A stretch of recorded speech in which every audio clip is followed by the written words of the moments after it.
ਓੰਕਾਰ ਆਦਿ ਮੈਂ ਜਾਣਾ,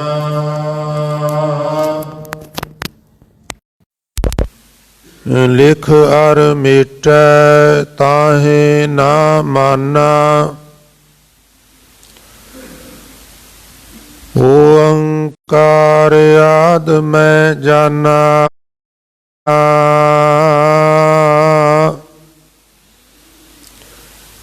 ਲਿਖ ਅਰ ਮੇਟੈ ਤਾਹੇ ਨਾ ਮਾਨਾ। ਓੰਕਾਰ ਲਖੈ ਜੋ ਕੋਈ,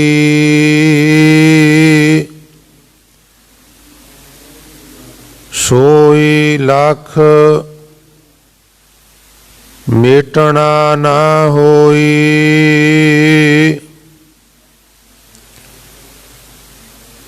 ਕਕਾ ਕਿਰਨ ਕਮਲ ਮਹਿ ਪਾਵਾ,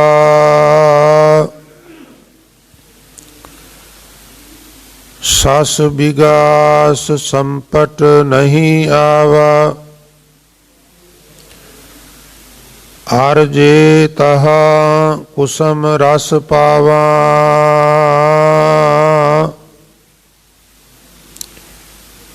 ਅਕਹਿ ਕਹਾ ਕਹਿ ਕਾ ਸਮਝਾਵਾ। ਖਖਾ ਇਹ ਖੋੜ ਮਨ ਆਵਾ, ਖੋੜੇ ਛਾੜ ਨਾ ਦਹ ਦਿਸ ਧਾਵਾ। ਖਸਮਹਿ ਜਾਣ ਖਿਮਾ ਕਰ ਰਹੈ, ਤਉ ਹੋਏ ਨਿਖਿਓ ਅਖੈ ਪਦ ਲਹੈ। ਗੱਗਾ ਗੁਰ ਕੇ ਬਚਨ ਪਛਾਨਾ, ਦੂਜੀ ਬਾਤ ਨਾ ਧਰਈ ਕਾਨਾ। ਰਹਿ ਬਿਹੰਗਮ ਕਤਹਿ ਨ ਜਾਈ,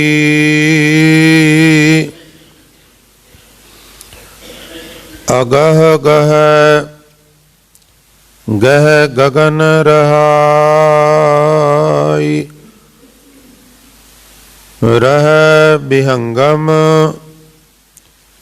ਕਤਹਿ ਨਾ ਜਾਈ, ਅਗਾਹ ਗਹਿ ਗਹਿ ਗਗਨ ਰਹਾਈ।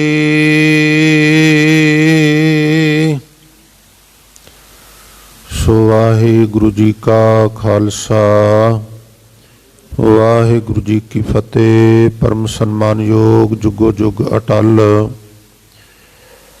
ਚਵਰ ਛਤਰ ਅਤੇ ਤਖਤ ਦੇ ਮਾਲਕ ਬਾਣੀ ਕੇ ਬੋਹਿਤ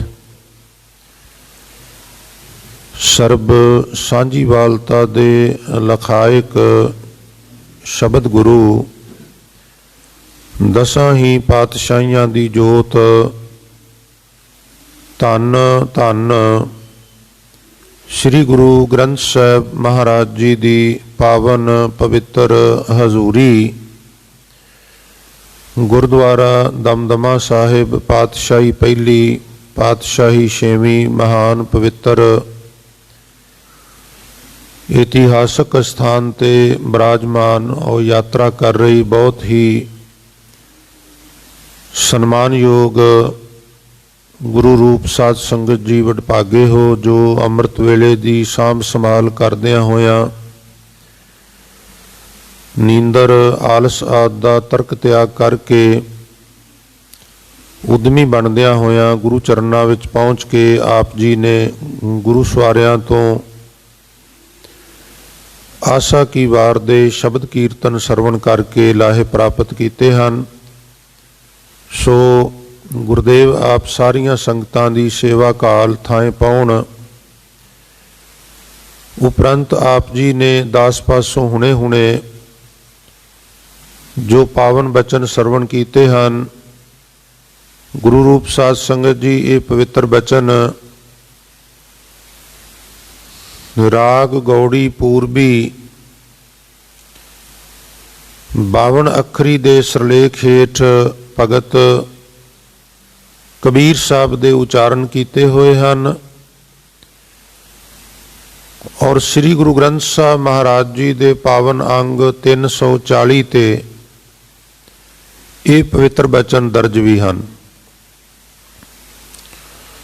ਕੱਲ ਸਵੇਰ ਦੇ ਦੀਵਾਨਾਂ ਵਿੱਚ ਵੀ ਗੌੜੀ 52 ਅੱਖਰੀ ਦੇ ਸੰਬੰਧ ਵਿੱਚ ਜੋ ਪਹਿਲੇ 5 ਪਦੇ ਕਈ ਵੀਰ ਇਸ ਵਿਚਾਰ ਨੂੰ ਕਰਨ ਲੱਗਿਆਂ ਸ਼ਲੋਕ ਅੱਖਰ ਵੀ ਵਰਤਦੇ ਨੇ, ਪਰ ਇਹ ਵਿਦਿਅਤ ਰਵੇ ਵੀ ਇਹ ਸ਼ਲੋਕ ਨਹੀਂ। ਸ਼ਲੋਕ ਦਾ ਸਾਈਜ਼, ਸ਼ਲੋਕ ਦੀ ਸ਼ੈਲੀ, ਤੋਲ ਇਤਿਆਦਿਕ ਡਿਫਰੈਂਟ ਹੁੰਦਾ ਹੈ। ਨਾ ਤੇ ਇੱਥੇ ਸ਼ਲੋਕ ਕਿਤੇ ਲਿਖਿਆ ਹੈ ਔਰ ਨਾ ਹੀ ਸ਼ਲੋਕਾਂ ਵਾਲੀ ਇਹਨਾਂ ਵਿੱਚ ਕੋਈ ਗੱਲ ਹੈ। ਇਹ ਆਮ ਪਦਿਆਂ ਵਾਂਗੂ ਪਦੇ ਨੇ। ਸ਼ਲੋਕ ਦੀ ਇੱਕ ਬਾਕਾਇਦਾ ਪਰਿਭਾਸ਼ਾ ਹੁੰਦੀ ਹੈ। ਵੇਖੋ ਇਨਸਾਈਕਲੋਪੀਡੀਆ ਆਫ ਸਿੱਖ ਲਿਟਰੇਚਰ ਮਹਾਨ ਕੋਸ਼। ਫਿਰ ਜਿੱਥੇ ਸ਼ਲੋਕ ਆਏ ਨੇ ਗੁਰਬਾਣੀ ਵਿੱਚ, ਉੱਥੇ ਬਾਕਾਇਦਾ ਬਾਣੀਕਾਰਾਂ ਨੇ ਉੱਪਰ ਸ਼ਲੋਕ ਲਿਖਿਆ ਵੀ ਹੁੰਦਾ ਹੈ।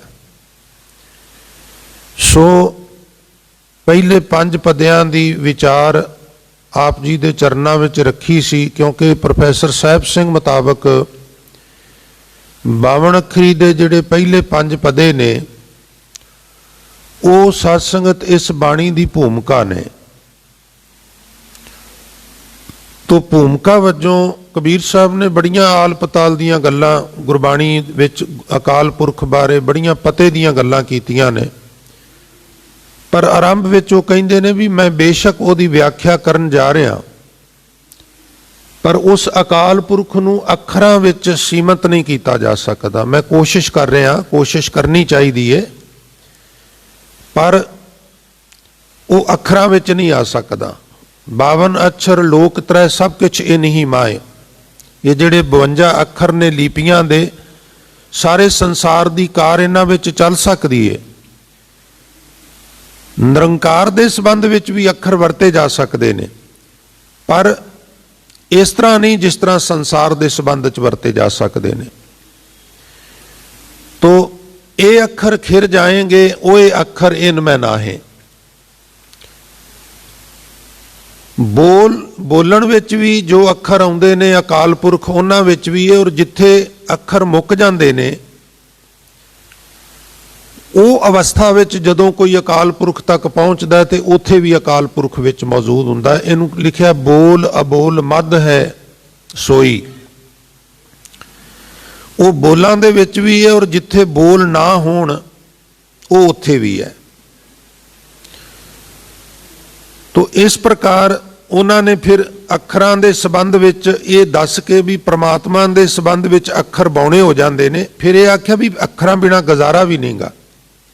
ਫਿਰ ਕਹਿਣ ਲੱਗੇ ਤੁਰਕ ਤਰੀਕਤ ਜਾਣੀ ਹੈ ਹਿੰਦੂ ਵੇਦ ਪੁਰਾਨ, ਮਨ ਸਮਝਾਵਨ ਕਾਰਨੇ ਕਛੂ ਕਪੜੀ ਹੈ ਗਿਆਨ।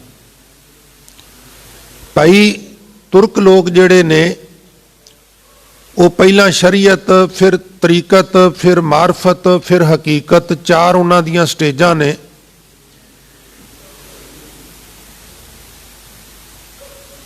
ਪਰ ਜਿਹੜੀ ਤਰੀਕਤ ਸਟੇਜ ਹੈ, ਸੈਕੰਡ ਸਟੇਜ ਹੈ, ਉਹ ਹਿਰਦੇ ਨੂੰ ਸਾਫ਼ ਕਰਨ ਦੀ ਉਹਦੇ ਵਿੱਚ ਜੁਗਤ ਦੱਸੀ ਗਈ ਹੈ। ਤੋ ਉਹ ਵੀ ਜਿਹੜੀ ਜੁਗਤ ਸਮਝੀ ਜਾਂਦੀ ਹੈ, ਸਮਝਾਈ ਜਾਂਦੀ ਹੈ, ਅੱਖਰਾਂ ਦੇ ਮਾਧਿਅਮ ਨਾਲ ਹੀ ਸਮਝਾਈ ਜਾਂਦੀ ਹੈ। ਇਸ ਲਈ ਤੁਰਕ ਲੋਕ ਤਰੀਕਤ ਸਮਝਦੇ ਨੇ ਔਰ ਕੁਰਾਨ ਪੜ੍ਹਦੇ ਨੇ, ਹਿੰਦੂ ਵੇਦ ਪੜ੍ਹਦੇ ਨੇ, ਸਿਮਰਤੀਆਂ ਪੁਰਾਣ ਪੜ੍ਹਦੇ ਨੇ। ਭਾਵ ਸਾਰਿਆਂ ਨੂੰ ਹੀ ਮਨ ਨੂੰ ਸਮਝਾਉਣ ਵਾਸਤੇ ਕੋਈ ਨਾ ਕੋਈ ਪੁਸਤਕ ਗ੍ਰੰਥ ਜ਼ਰੂਰ ਪੜ੍ਹਨਾ ਚਾਹੀਦਾ। ਫਿਰ ਅੱਖਰਾਂ ਦੇ ਸੰਬੰਧ 'ਚ ਇੱਦਾਂ ਵੀ ਕਹਿ ਦਿੱਤਾ।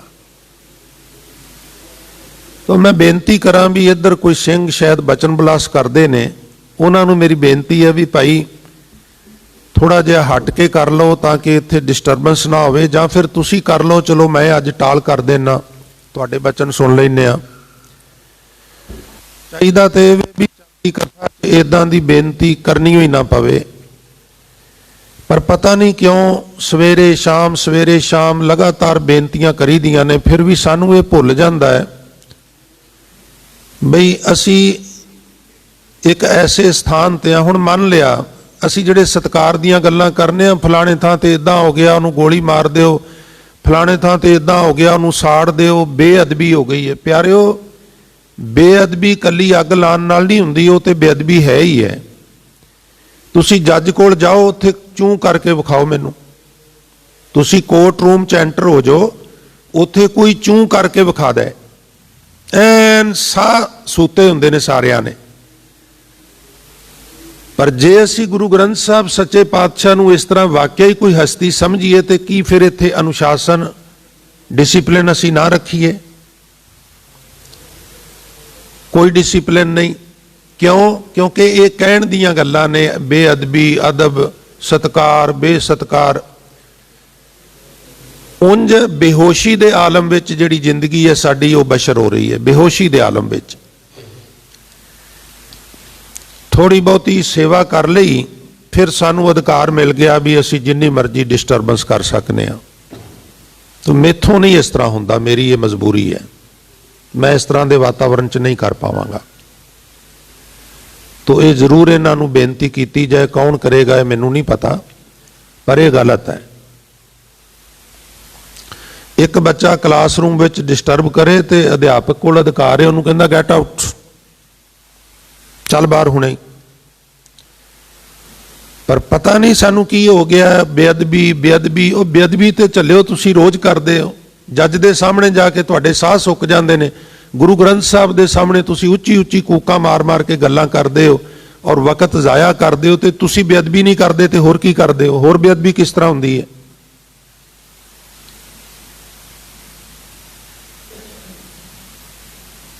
सो सतगुरु किरपा करन असी पशु बिरती चों इंसानी बिरती विच आ जाइए, नहीं तो फिर साडी अवस्था है करतूत पशु की मानस जात। पशु नूं कहिए ना भी खेत बगाना है तो इहदे च ना जा, वापस आ जा, तो वह नहीं आउंदा। क्यों नहीं आउंदा? क्योंकि पशु है। माइक विच बेनती करन दे बावजूद भी गल समझ नहीं आई, उठ के जाके कहना पिया। किहड़ी बिरती है जी, मैनूं खिमा करना, मैं इहो जिहियां गल्लां करन लगा झिझकदा नहीं हुंदा। ये पशु बिरती है, होर कोई सिंग थोड़ा लगे हुंदे ने पशु बिरती नूं, यही पशु बिरती है। तो गुरु साहब सानू समत बख्शण, जे ते ढंग नाल कोई गल करनी करानी होवे फिर ते एकाग्रता चाहिदी है। तो जे भाई तुसां भी टाइम पास करना है तो फिर आमूमन जिवें मेरे सारा लाना करदा है उस तरह मैं भी टाइम पास करके चला जा करांगा, फिर गल नहीं बनदी। टाइम पास मैं भी कर सकना वा, पर मेरा यह सुभाव नहीं भी टाइम पास करके चला जा। मेरी कोशिश हुंदी है भी जिस शब्द नूं, जिस पदे नूं मैं लैके विचार कर रहा, कुछ ना कुछ साडी कम्यूनिटी दे खाने विचों गल पवे, किसी नूं कोई लाहा मिल सके।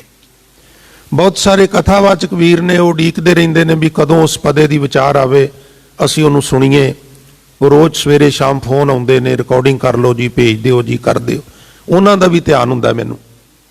इस वास्ते सनिमर बेनती है भी इस तरह ना किया जाए। आओ एक बारी सुरत बिरत गुरु चरनां विच जोड़ो, प्यार नाल आखो सतनाम श्री। फिर कबीर साहब ने अखरां नूं बौणे दस के भी आख्या, भाई अखरां बिना गुजारा भी नहीं।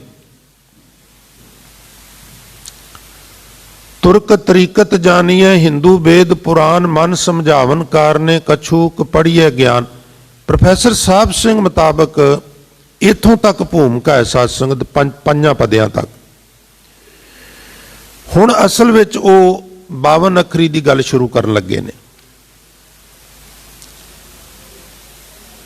ओंकार शब्द गुरबाणी विच होर भी कई थावां ते आया। एक बाणी होर है गुरु नानक साहब दी, ओदा नाम ही ओंकार है।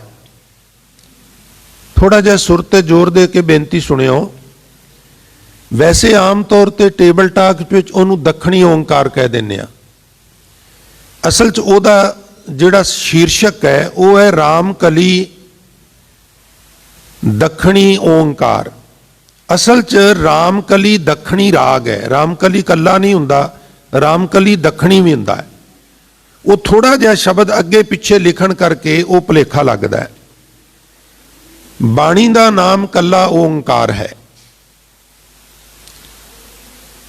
ਉੱਥੇ ਓਂਕਾਰ ਬਾਰੇ ਜਦੋਂ ਗੁਰੂ ਨਾਨਕ ਸਾਹਿਬ ਗੱਲ ਕਰਦੇ ਨੇ ਤੇ ਫਿਰ ਕਹਿੰਦੇ ਨੇ ਓਂਕਾਰ ਬ੍ਰਹਮਾ ਉਤਪਤ, ਓਂਕਾਰ ਕੀਆ ਜਿਨ ਚਿਤ, ਓਂਕਾਰ ਸੈਲ ਜੁਗ ਭਏ, ਓਂਕਾਰ ਵੇਦ ਨਿਰਮੈ।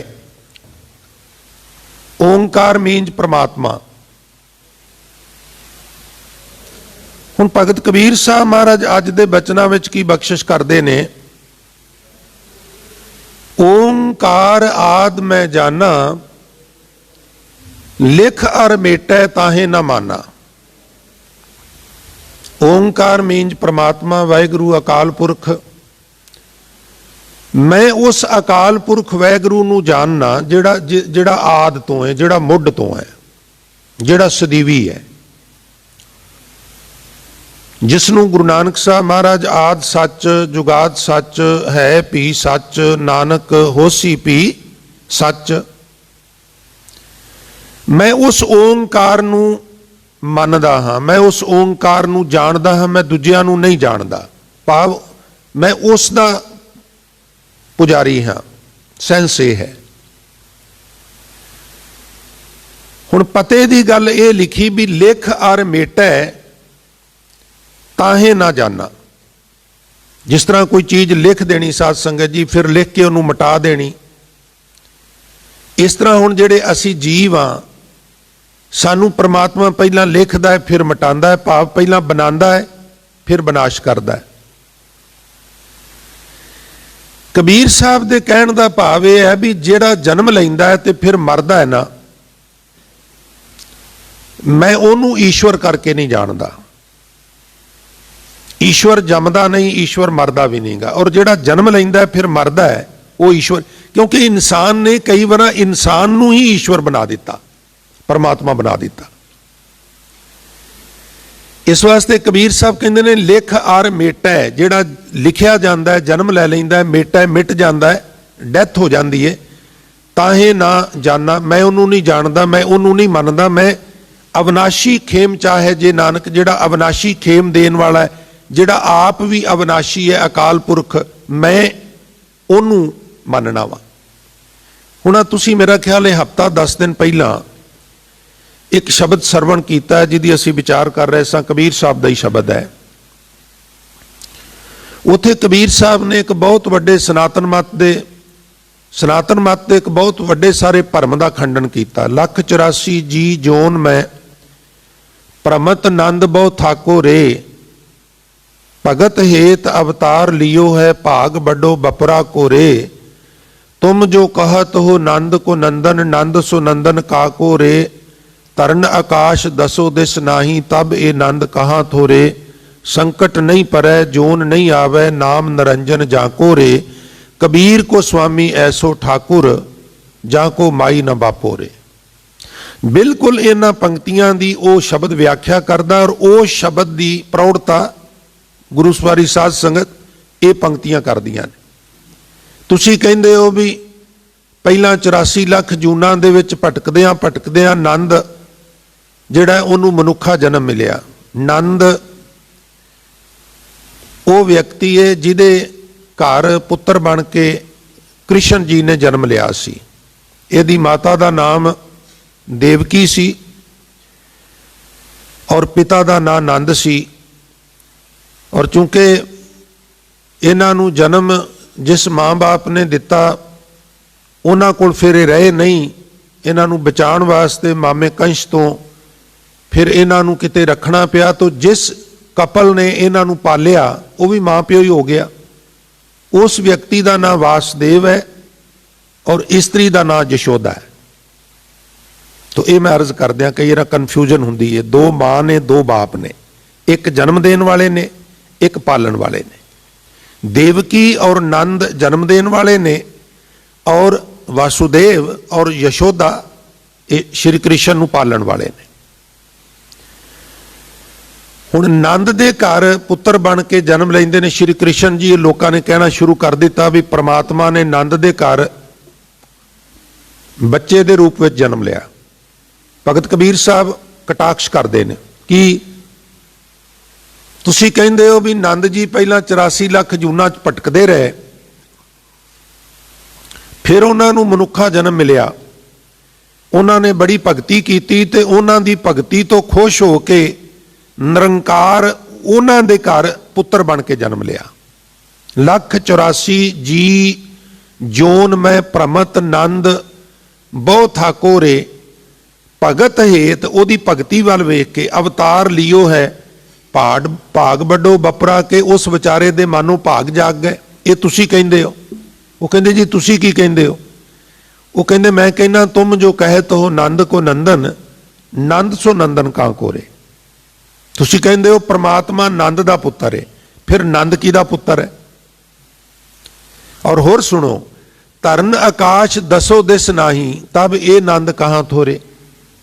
जदों धरती नहीं सी, आकाश नहीं सी, 10 दिशावां नहीं सन, यानी दूजे शब्दां च कहो भी अरबद नरबद धुंधुकारा सी, उदों तुहाडा नंद कित्थे सी? धरन आकाश दसो दिस नाही, तब ये नंद कहां थोरे। उदों ये नंद कित्थे सी? संकट नहीं परै, जोन नहीं आवे, नाम निरंजन जाको रे। कबीर को स्वामी ऐसो ठाकुर, जां को माई ना बापो रे। मेरा जिहड़ा ठाकुर है अकाल पुरख वैगुरु, उस संकट विच नहीं पैंदा, वो गर्भ विच नहीं आउंदा, और ओदी कोई मां भी नहीं, ओदा कोई बाप भी नहीं। तो ये एक बड़ा मेजर प्रिंसीपल है गुरमत दा। साध संगत तुसीं जितने शरीर बैठे हो, सुरते जोर दे के बेनती सुनियो। कोई व्यक्ति साडे नालों बैटर हो सकता है, कोई गुरमुख प्यारा हो सकता है, नाम रसिया हो सकता है, सेवा का पुंज हो सकता है, बड़ी महान आत्मा भी हो सकता है, इनकार नहीं किया जा सकता। पर सिखिज्म च 2 गल्लां ध्यान रखण वालियां ने, एक तो गुरु नहीं हो सकता, एक वो रब नहीं हो सकता। क्यों नहीं हो सकता जी? ये भी गल नाल है। लॉजिक की है? लॉजिक ये है भी गुरु वाला तो टैंटा ही मुका दिता ना, भी सब सिखन को हुक्म है गुरु मान्यो।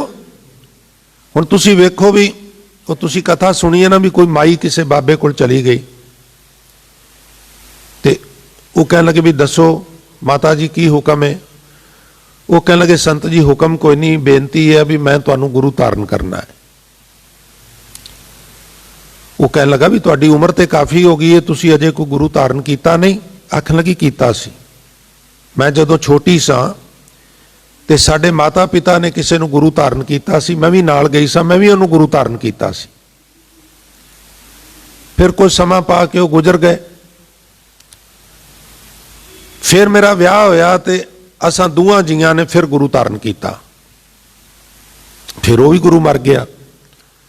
ते हुण मैं तुहानूं तां गुरु धारण करन आई हां। वो कहन लगा रब दा वास्ता ही मेरा खैड़ा छड्ड, 2 पहिलां जिहड़े ने काम कर चुकी है, हुण मेरा काम करेंगी, तैनूं इहो जे गुरु कोल मैं भेजना जिहड़ा कदी मरेगा ही ना। सो गुर करो जे बौर ना करना, सो पद रवो जे बौर ना रवना, ऐसे मरो जे बौर ना मरना। उल्टी गंगा जमन मिलावो, और बिन जल संगम जल में नहावो। गुरु वो करो जिहड़ा परत परत के ना करना पवे। हो सकता किसी व्यक्ति नूं गुरु धारण करिए, असीं उहदे नाल पहिलां चलाना कर जाइए। ये भी हो सकता प्यारिओ भी वो साडे नालों पहिलां चलाना कर जाए। इस वास्ते गुरु इस तरह का जिहड़ा कदी चलाना करता ही नहींगा। जुगो जुग अटल श्री गुरु ग्रंथ साहिब जी।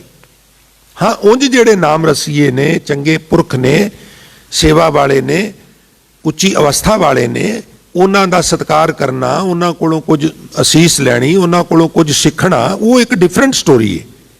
पर व्यक्ति गुरु नहीं हो सकता, व्यक्ति रब भी नहीं हो सकता। ये सिखिज्म का फैसला है। संकट नहीं पर है पहली गल, जोन नहीं आवे, वो जूना विच नहीं आउंदा। इंसान कोई भी है साडे सामने, वो जूना विच आया, माता पिता दे राही आया। और कबीर को ठाकुर ऐसो स्वामी, कह लगे कैसो स्वामी? आख लगे जाको माई ना बापो रे। ओदी कोई मां नहीं, ओदा कोई प्यो नहीं गा। और साडी ते मां भी है, साडा प्यो भी है, असी संकट च भी हाँ, असी जून विच हाँ, तां ही साडे कोल मनुक्खा शरीर है। इसलिए जिहड़ा जून विच आउंदा रब नहीं हो सकता, होर जो मर्जी होवे। रब वाहिद है, अजूनी है, सहभंग है, और निराकार है, उसका कोई आकार नहीं। साडा ते आकार है, किन्ना कद है जी, 5.5 फुट है, किन्ना कद है जी, 5.25 फुट है। उसका तो कोई कद नहीं, उसकी कोई लेंथ नहीं, कोई मोटाई नहीं, कोई चौड़ाई नहीं, कोई रूप नहीं, कोई रंग नहीं। चक्र चिन्ह अर बर्ण जात अर पात नहन जेह, रूप रंग अर रेख भेख को कह न सकत के। अचल मूरत अनभव प्रकाश अमितोज कहिजै, फिर कोट इंद्र इंद्रान शाह शहान गनिजै। त्रिभवन महीप सुर नर असुर, नेत नेत बण तृण कहत, तब सर्वनाम कथै कवन। वो तो बड़ा बेअंत है, असी तो बहुत बौने हैं, बहुत छोटे हैं। इस वास्ते ओंकार आद मैं जाना, लिख अर मेटै ताहे ना माना।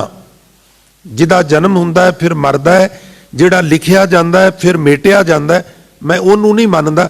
मैं उन्होंने मानना वा जिहड़ा आवागौण विच नहीं, जिहदा जन्म नहीं हुंदा और ईवन मौत भी नहीं हुंदी, वो अकाल पुरख है।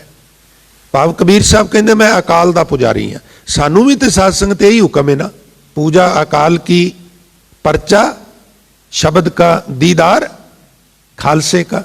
बड़ी दिलचस्प कथा है भी हजूर जगत चलंदे दा उधार करदे करदे गुरु नानक साहब एक ऐसी जगह गए, वो कह लगे जी ये मुनाफिक देश है। जन्म साखियां विच, श्री गुरु नानक प्रकाश विच, महिमा प्रकाश विच मुनाफिक देश लिखे है। मम्मे नूं औंकड़, नन्ने कन्ना, फफे शियारी कक्का, मुनाफिक।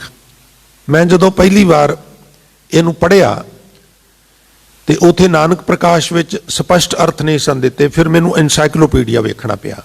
मुनाफिक मीनस वो लोग जिहड़े रब दी होंद तो मुनकर ने। अजकल दी बोली च तुसी नास्तिक जां कामरेड कह देंदे हो। मुनाफिक शब्द है साडे पुराने ग्रंथां विच इस तरह के व्यक्ति लिए जिहड़ा रब दी होंद तो मुनकर है, जिहड़ा कहे भी रब रूब कोई नहीं गा, वहम है। उत्थे महाराज गए और वातावरण बड़ा इस तरह भी बिल्कुल वीरानापन, किते खेतों में कोई फसल नहीं, किते दरख्तां ते कोई पत्ता नहीं, कोई फुल नहीं, कोई फल नहीं, कोई पंछी नहीं, कोई पशु नहीं, चार सफेरे वीरानापन है।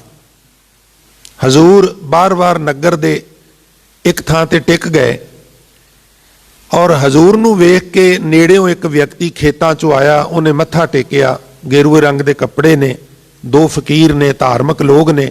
चलो चलने आ, नमस्कार करने आ, कोई गलबात करांगे। मत्था टेक के बैठ गया। महाराज गुरु नानक साहब कहने लगे, पुरखा की गल, रुखां ते कोई पत्ता नहीं, खेतों में कोई फसल नहीं, तेरा चेहरा भी रौनक रहत है। वो कहना महाराज तुहानू समझ नहीं आई। महाराज कहने लगे नहीं। आखन लगा 3 साल हो गए ने बारिश नहीं हुई, साडी सारी इकोनॉमी एग्रीकल्चर ते है, खेती ते है, और 3 साल तो खेतों च अनाज नहीं हो रहा क्योंकि बारिश ही नहीं हुई। तो महाराज कहने लगे भी जदों अगे बारिश नहीं सी हुंदी उदों की करदे सो? कि पहली बारी ऐसा होया भी औड़ लगी होवे, काल पिया होवे, कि पहला भी इदां कदी होया? कि महाराज पहला भी इदां होया, मेरी संभाल च 2 बार हो गया, ये 3जी बार है। उदों की करदे सो? आखन लगा महाराज साडा जिहड़ा सम्राट है, असी उहदे कोल जाके फरियाद करदे सां, वो फिर कुछ जंतर मंतर पढ़दा सी ते मींह पै जांदा सी।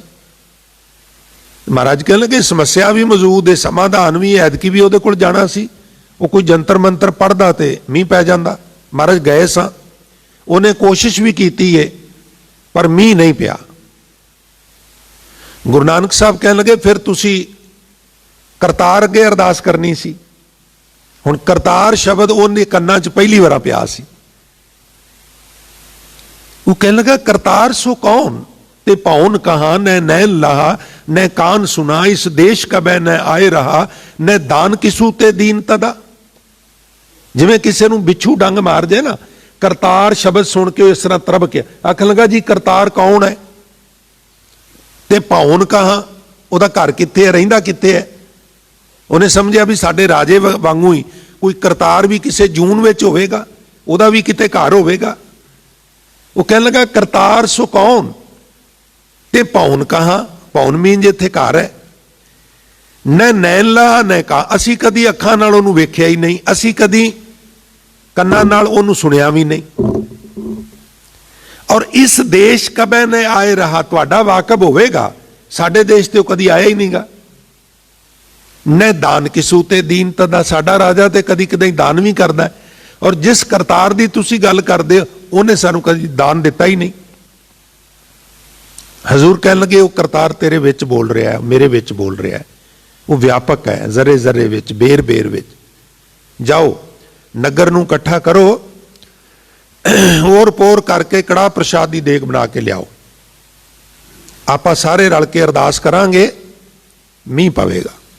कथा कहती है बई नगर वाले डोले हुए सन और उस अवस्था विच उन्होंने आर पार करके कड़ाह प्रसाद बनाया और उस निर्जर जंगल विच एक चौंकी ते रख के महाराज ने सारिਆਂ ਨੂੰ खड़े करके गुरु नानक साहब सच्चे पातशाह ने अरदास की।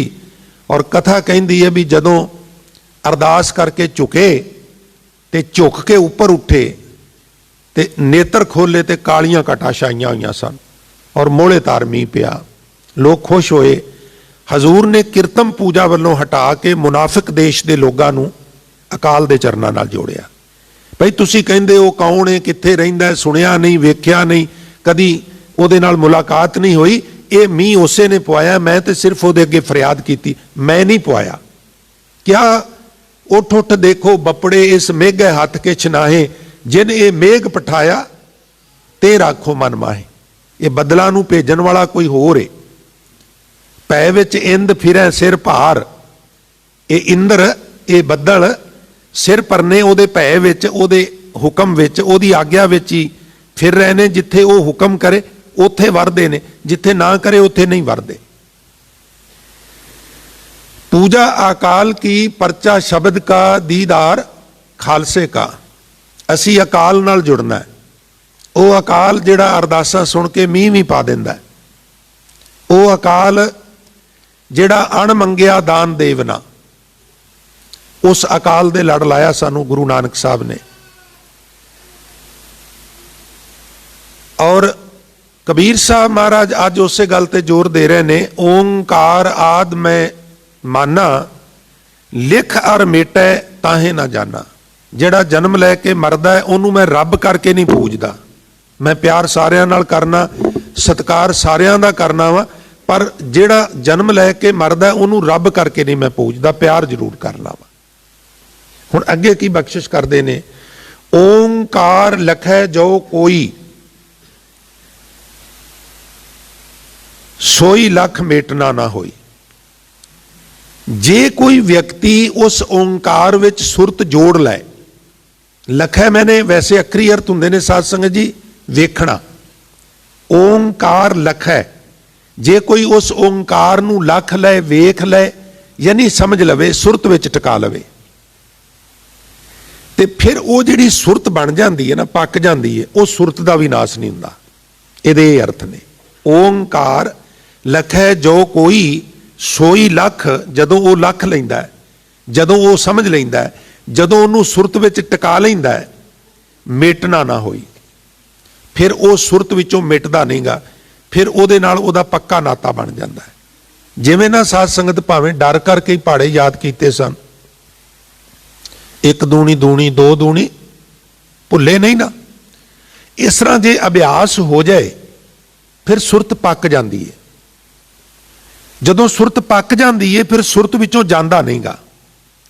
शुरू शुरू विच मुश्किल आउंदी है, आहिस्ता आहिस्ता फिर वो हौली हौली ईजी होना शुरू हो जाता है।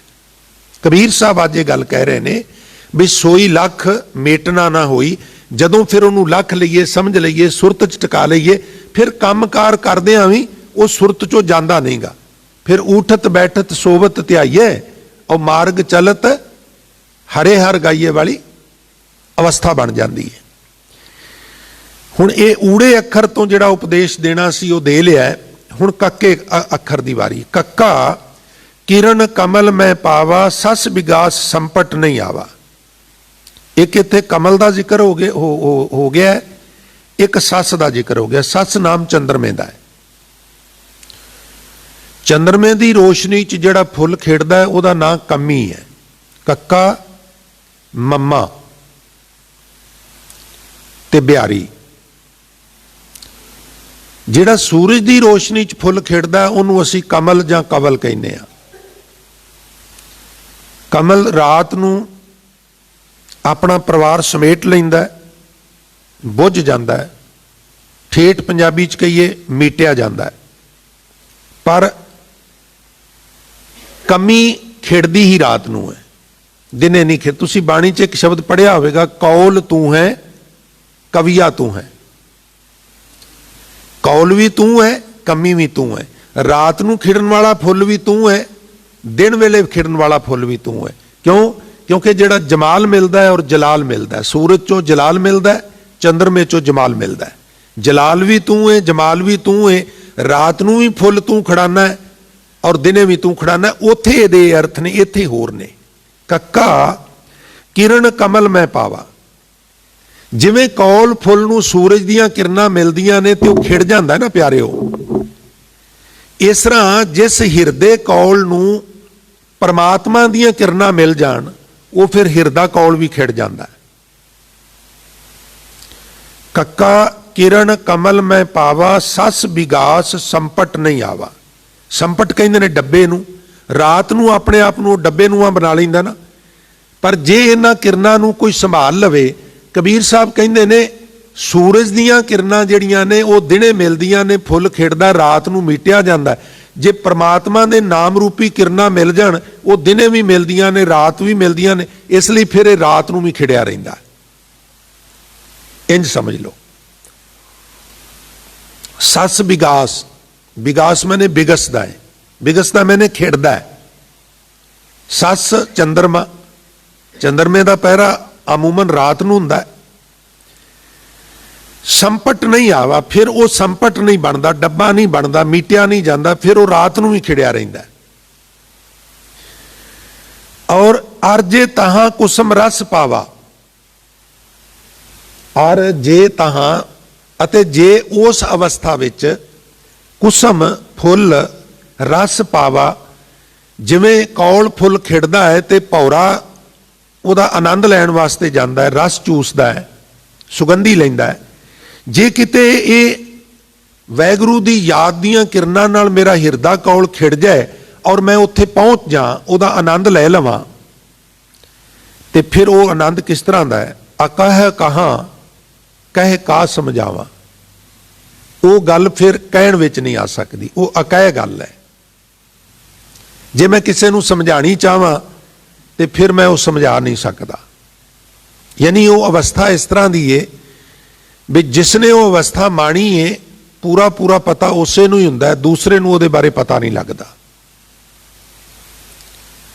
ਜਿਸ ਤਰ੍ਹਾਂ ਕੋਈ ਵਿਅਕਤੀ ਕਿਸੇ ਬਹੁਤ ਰਮਣੀਕ ਜਗ੍ਹਾ ਤੇ ਘੁੰਮ ਕੇ ਆਵੇ, ਸੈਰ ਸਪਾਟਾ ਕਰਕੇ ਆਵੇ, ਤੇ ਉਹ ਆ ਕੇ ਇਜ਼ਹਾਰ ਕਰੇ ਵੀ ਬੜਾ ਚੰਗਾ ਲੱਗਾ ਹੈ, ਬਹੁਤ ਚੰਗਾ ਮੈਂ ਫੀਲ ਕਰਨਾ ਉੱਥੇ ਸੈਰ ਸਪਾਟਾ ਕਰਕੇ, ਤੇ ਉਹ ਫਿਰ ਪੁੱਛੇ ਵੀ ਕਿੱਦਾਂ ਦਾ ਹੈ, ਤੇ ਉਹ ਦੱਸਦਾ ਹੈ। ਪਰ ਜੋ ਜਾਣਕਾਰੀ ਉੱਥੇ ਜਾ ਕੇ ਆਪਣੀਆਂ ਅੱਖਾਂ ਨਾਲ ਵੇਖ ਕੇ ਪ੍ਰਾਪਤ ਹੁੰਦੀ ਹੈ, ਉਹ ਕਿਸੇ ਦੂਸਰੇ ਦੇ ਉੱਥੇ ਖਾਲੀ ਐਕਸਪਲੇਨ ਕਰਨ ਨਾਲ ਤੇ ਪ੍ਰਾਪਤ ਨਹੀਂ ਨਾ ਹੁੰਦੀ। ਇਹੀ ਅਵਸਥਾ ਪਰਮਾਤਮਾ ਦੇ ਸਾਧ ਸੰਗਤ ਜੀ ਨਾਮ ਦੀ ਹੈ। ਖੱਖੇ ਅੱਖਰ ਤੋਂ ਮਹਾਰਾਜ ਜਿਹੜਾ ਉਪਦੇਸ਼ ਕਰਦੇ ਨੇ, ਖੱਖਾ ਇਹ ਹੈ ਖੋੜ ਮਨ ਆਵਾ, ਖੋੜੇ ਛਾੜ ਨਾ ਦਾ ਦਸਤਾਵਾ। ਵੱਡੇ ਵੱਡੇ ਜਿਹੜੇ ਦਰਖਤ ਹੁੰਦੇ ਸਨ ਨਾ, ਸਾਧ ਸੰਗਤ, ਬਜ਼ੁਰਗ ਦਰਖਤ ਹੋ ਜਾਂਦੇ ਸਨ, ਪੁਰਾਣੇ ਹੋ ਜਾਂਦੇ ਸਨ, ਉਹਨਾਂ 'ਚ ਕਈ ਵਾਰਾਂ ਵਿੱਚ ਉਹਦੇ ਨਾਲ ਖੋੜ ਬਣ ਜਾਂਦੀ ਸੀ, ਪੋਲਾਪਣ ਜਿਹਾ ਆ ਜਾਂਦਾ ਸੀ। ਦੁਆਲੇ ਸਾਈਡਾਂ ਦੇ ਉੱਤੇ ਤੇ ਉਹ ਕਾਇਮ ਹੁੰਦਾ ਸੀ, ਵਿੱਚੋਂ ਇੱਕ ਖਾਲੀਪਣ ਜਿਹਾ ਆ ਜਾਂਦਾ ਸੀ। ਤਾਂ ਫਿਰ ਕੀ ਕਰਦੇ ਪੰਛੀ? ਸਾਰਾ ਦਿਨ ਚੋਗਾ ਚੁਗਣ ਵਾਸਤੇ ਇੱਧਰ ਉੱਧਰ ਦਸਾਂ ਦਿਸ਼ਾਵਾਂ ਵੱਲ ਉੱਡਦੇ, ਬੜੀ ਦੂਰ ਦੂਰ ਵੀ ਉਹ ਆਪਣੇ ਭੋਜਨ ਦੀ ਪ੍ਰਾਪਤੀ ਲਈ ਚੋਗਾ ਚੁਗਣ ਵਾਸਤੇ ਉਹ ਚਲੇ ਜਾਂਦੇ। ਪਰ ਰਾਤ ਨੂੰ ਕਈਆਂ ਪੰਛੀਆਂ ਨੇ ਉਹਨਾਂ ਖੋੜਾਂ ਦੇ ਵਿੱਚ ਆਪਣਾ ਨਿਵਾਸ ਰੱਖਿਆ ਹੁੰਦਾ ਸੀ। ਬਾਰਿਸ਼ ਤੋਂ ਬਚਾਅ ਹੋ ਜਾਂਦਾ ਹੈ, ਗਰਮੀ ਸਰਦੀ ਤੋਂ ਬਚਾਅ ਹੋ ਜਾਂਦਾ ਹੈ। ਜਿਹੜੇ ਮਾਸਾਹਾਰੀ ਜੀਵ ਇਹਨਾਂ ਜਾਨਵਰਾਂ ਨੂੰ ਪਕੜ ਪਕੜ ਕੇ ਖਾਂਦੇ ਨੇ, ਉਹਨਾਂ ਤੋਂ ਵੀ ਕਈ ਵਾਰ ਬਚਾਅ ਹੋ ਜਾਂਦਾ ਹੈ। ਹੁਣ ਉਹ ਪੰਛੀਆਂ ਦਾ ਉਹ ਜਿਹੜੀ ਖੋੜ ਹੈ, ਉਹ ਇੱਕ ਆਲਣਾ ਬਣ ਜਾਂਦਾ ਹੈ। ਜਿਵੇਂ ਉਹ ਖੋੜ ਪੰਛੀਆਂ ਦਾ ਆਲਣਾ ਹੈ, ਰਹਿਣ ਬਸੇਰਾ ਹੈ, इस तरह आ शरीर जिहड़ा है परमात्मा ने सानू एक दरखत दे विच मानो खोड़ हुंदी है, जिवें ये आत्मा दी मन दी एक खोड़ है जिहदे विच ये रहिंदा। पर समस्या यह है भी जिवें वो पंछी बड़ी कवेले जिहा आउंदा है ते सवेरे सवखते पौ फटाले उहदे चों निकल जांदा है, इसे तरह शरीर रूपी खोड़ दे विच ये मन टिकदा नहीं गा, ज्यादातर ये बाहर ही रहिंदा है। किन्ना बाहर रहिंदा है? गुरु नानक साहब जिन्हां दा पावन गुरपुरब 19 तरीक नूं आपां सारे मना रहे हैं, 14 तारीख नूं इसे संबंध विच कल नूं टुमारो नगर कीर्तन भी है गुरुद्वारा दमदमा साहब तो। वो तिलंग राग दे पहले शब्द विच गुरु नानक साहब बचन करते ने मन की अवस्था, कहते ने शब रोज गश्तम दर हवा कर देम बदी ख्याल। मेरा जिहड़ा मन है वो दिन रात पेट्रोलिंग करता रहिंदा है, गश्त करता रहिंदा है, टिकदा नहीं गा। शब नाम रात दा है और रोज नाम दिन दा है। रोज तो ही सत्संग तो रोजाना शब्द बनिया और शब तो शबनम बनिया है। शब रात नम नमी जिन्हों तुसी त्रेल कहंदे हो उन्होंने उर्दू वाले वीर शबनम कहंदे ने, रात दी नमी। शब रोज गश्तम रात दिन गश्त करदा है मेरा मन, दर हवा हवा वांगू भज्जा फिरदा है, जिथे किसी दी पहुंच नहीं हवा दी उत्थे भी पहुंचे। हुण जे कोई व्यक्ति सत समुंदर पार नहीं भी जा सकदा, मन तो उत्थे भी पहुंच जाता है। मन की पहुंच बड़ी दूर तक है और स्पीड बड़ी तेज है। महाराज बाणी च कहंदे ने निमख में 4 कुंट फेर आवे, अख चमकण जिन्ने समय च दूर दूर तक घूम के वापस भी आ जाता है। इसलिए शब रोज गश्तम दर हवा कर देम बदी ख्याल, इहदे विच बदी दे ख्याल आउंदे ने। फिर अगे दोहरा के कहंदे ने गाहे ना नेकी कार करदम, भुल के भी मेरा मन नेकी दी कार वाले पासे नहीं जाता। मम मेरा ई ए चिनी समझो हवाल, मेरा इस तरह का हाल है। गुरु नानक का इस तरह का हाल नहीं, पर वो सानू समझाने लई ना 5-7 पौड़ियां थले उतर के गल करते हैं भी जे इन्हों कहा भी तुहाडा ते मन बाहर ही निकलिया, इन्हां ते हुणे रुस जाना भी तू बड़ा वड्डा अपने आप नूं गुरु समझना, सानू तू एवें तुच्छ समझना। कहना धी नूं ते समझाना नूं नूं, पंजाबी दी प्रसिद्ध कहावत है। गुरु नानक दी ये अवस्था नहीं भी शब रोज गश्तम दर हवा कर देम बदी ख्याल, पर साडी अवस्था है। सानू समझाने लई वो कहंदे मेरी इदां दी अवस्था, शायद इन्हां नूं गल समझ विच आ जाए। हुण कबीर साहब महाराज इत्थे कहंदे ने खखा यह है खोड़ मन आवा, जिदन तो मैं मन दी जिहड़ी खोड़ है शरीर रूपी आलना है, यानी कि निज स्वरूप विच इस मन नूं टकाया है।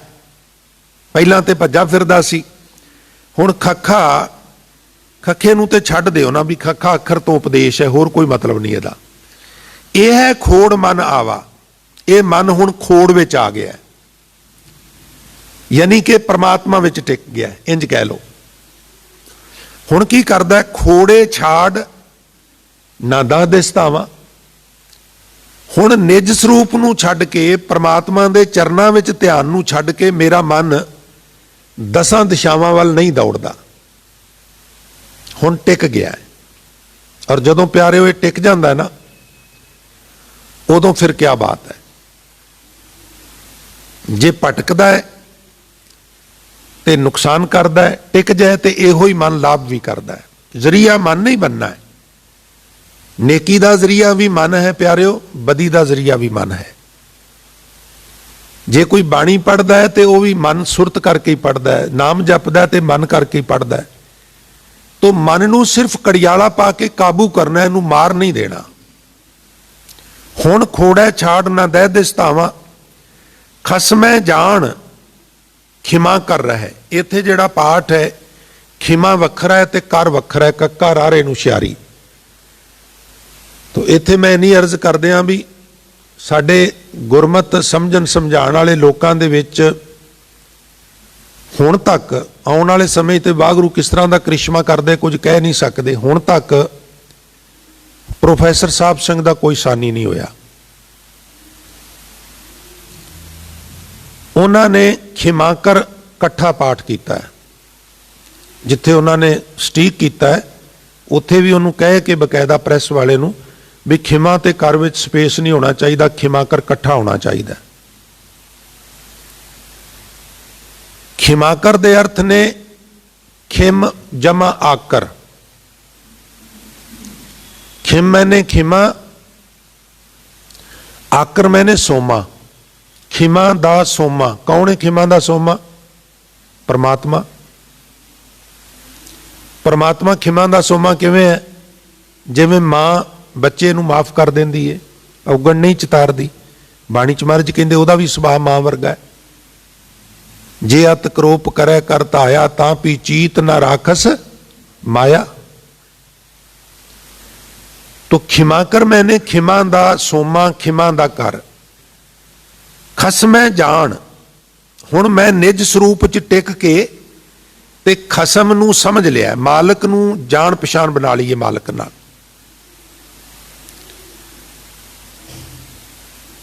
ਤੋ ਖਿਮਾ ਕਰ ਰਹਿ, ਜਿਹੜਾ ਖਿਮਾ ਦਾ ਸੋਮਾ ਹੈ ਹੁਣ ਮੈਂ ਉਹਦੇ ਵਿੱਚ ਰਹਿਣਾ ਵਾਂ, ਉਹ ਮੇਰੇ ਹਿਰਦੇ ਚ ਰਹਿੰਦਾ ਹੈ, ਮੈਂ ਉਹਦੇ ਵਿੱਚ ਰਹਿਣਾ। ਸਾਗਰ ਮੈਂ ਹੰਸ, ਹੰਸ ਮੈਂ ਸਰਵਰ। ਖਸਮੈ ਜਾਨ ਖਿਮਾ ਕਰ ਰਹਿ ਤਉ ਹੋਏ ਨਿਖਿਓ ਅਖੈ ਪਦ ਲਹੈ।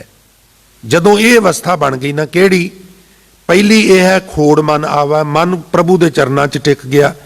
ਦੂਜੀ ਖੋੜੈ ਛਾੜ ਨਾ ਦਹਿ ਦਿਸਤਾਵਾਂ, ਹੁਣ ਟਿਕ ਗਿਆ ਤੇ ਪੱਕਾ ਹੀ ਟਿਕ ਗਿਆ, ਹੁਣ ਮਨ ਦਸਾਂ ਦਿਸ਼ਾਵਾਂ ਵੱਲ ਨਹੀਂ ਦੌੜਦਾ। ਤੀਜੀ ਅਵਸਥਾ ਬਣ ਗਈ ਵੀ ਖਸਮੈ ਜਾਣ, ਉਹਦੇ ਨਾਲ ਜਾਣ ਪਛਾਣ ਹੋ ਗਈ। ਖਿਮਾ ਕਰ ਰਹੇ, ਉਹਦੇ ਵਿੱਚ ਮੈਂ ਟਿਕ ਗਿਆ। ਤੇ ਇਹਨਾਂ ਸਾਰੀਆਂ ਦਾ ਹੁਣ ਮੈਨੂੰ ਫਲ ਕੀ ਮਿਲਿਆ? ਤਾਂ ਹੋਏ ਨਿਖਿਓ। ਖੈ ਕਹਿੰਦੇ ਨੇ ਨਾਸ ਹੋਣਾ। ਪਿਆਰਿਓ, ਨਿਖਿਓ ਕਹਿੰਦੇ ਨੇ ਜਿਹਦਾ ਨਾਸ਼ ਨਾ ਹੋਵੇ। ਤੇ ਨਾਸ਼ ਕਿਹਦਾ ਨਹੀਂ ਹੁੰਦਾ? ਅਕਾਲ ਪੁਰਖ ਦਾ।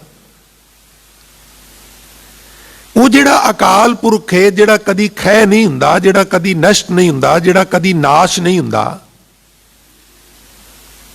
ਹੁਣ ਮੈਂ ਉਹਦੇ ਵਿੱਚ ਲੀਨ ਹੋ ਕੇ ਅਖੈ ਪਦ ਲਹੈ।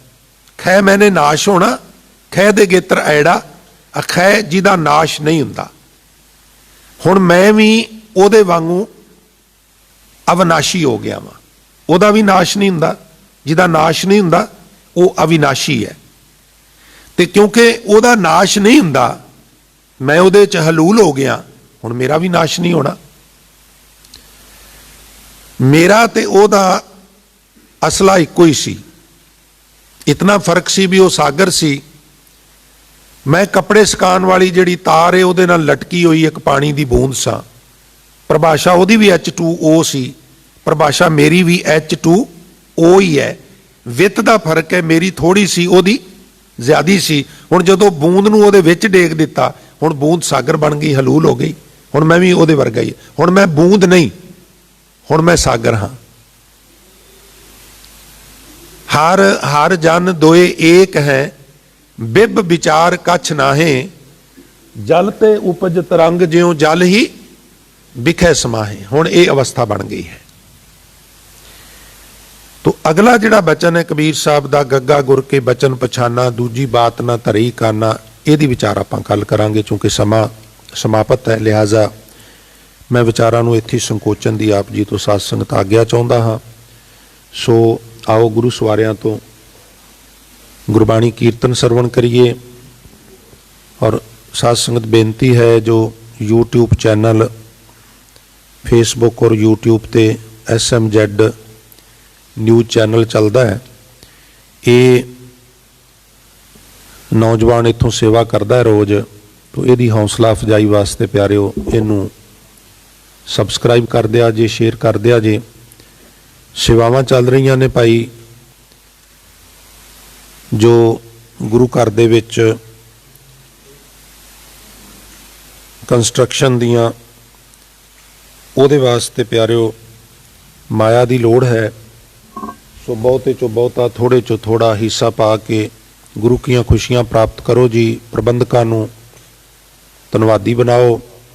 ਅੱਜ ਹਫ਼ਤਾਵਾਰੀ ਦੀਵਾਨ ਨੇ, ਸੋ ਉਹਨਾਂ ਵਿੱਚ ਵੀ ਆਪ ਜੀ ਨੂੰ ਬੇਨਤੀ ਹੈ ਕਿ ਪਰਿਵਾਰਾਂ ਸਮੇਤ ਆਪ ਜੀ ਨੇ ਦਰਸ਼ਨ ਦੇਣ ਦੀ ਕਿਰਪਾਲਤਾ ਕਰਨੀ।